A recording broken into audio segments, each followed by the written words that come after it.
In the world of traditional Scottish bagpiping, there's one name that is known among bagpipers around the world. Willie McCallum is one of the most acclaimed bagpipers in that scene. He's even won the title of a world champion several times.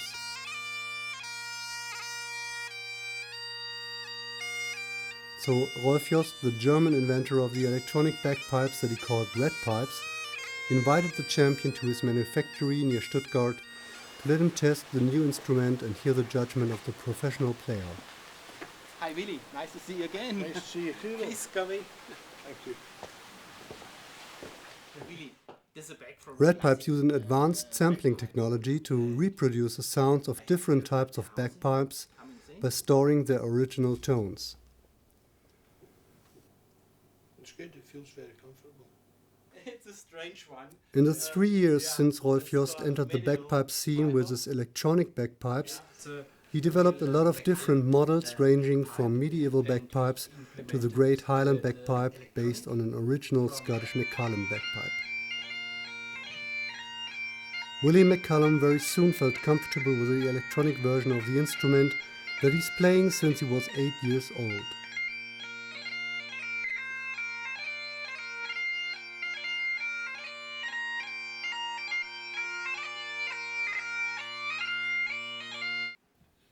But the champ did also enjoy the classic version of the redpipe, which allows playing even without blowing.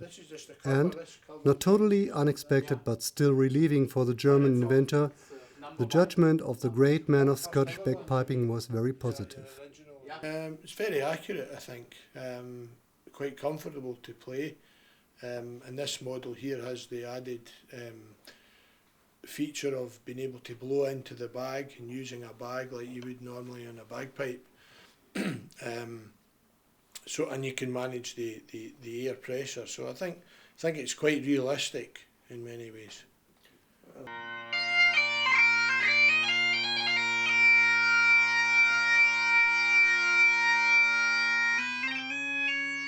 Willie McCallum is also well known as a teacher in workshops around the world, and you can see some potential of the redpipes being used in the context of learning to play the instrument. I think it could, at the start when someone's maybe starting with a bag and they haven't used a bag before, it's quite a difficult exercise. It takes a lot of hours of practice to get used to a bag, so there may be some benefit there. In terms of the actual playing, it would be really accurate for learning all the movements, the notes, and all the embellishments that we have on the bagpipe, so it could be used for that as well. And the other feature obviously is there's a metronome built in, which is very good for playing, for playing along with when someone is a bit of trouble keeping the tempo steady.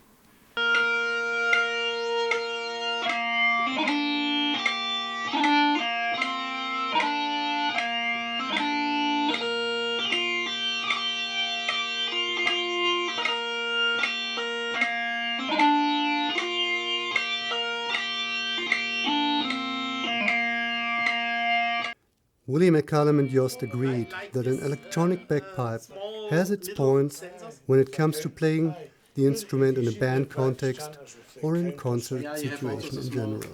And you can feel them better sometimes. Mm-hmm. Well, I've seen it in concerts, and I think it works in that arena for a couple of reasons. If you're playing along with other instruments, there's an advantage in that you don't have much change in the pitch. You don't have any change in the pitch, whereas when you've got an acoustic instrument like the bagpipes, they're very susceptible to changes with temperature and humidity. So if you're playing in a concert situation, you've always got to make sure your bagpipe is the same. Now that's not always possible.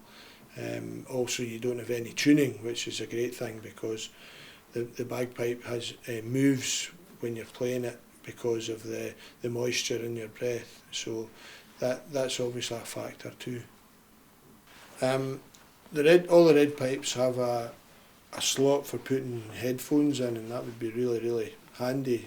Not everyone loves the sound of bagpipes, and not everyone in your family, never mind the neighbours, might like the sound. So you could conceivably do your practice and no one would hear you. So you're not going to disturb anyone, even if you're playing for an hour.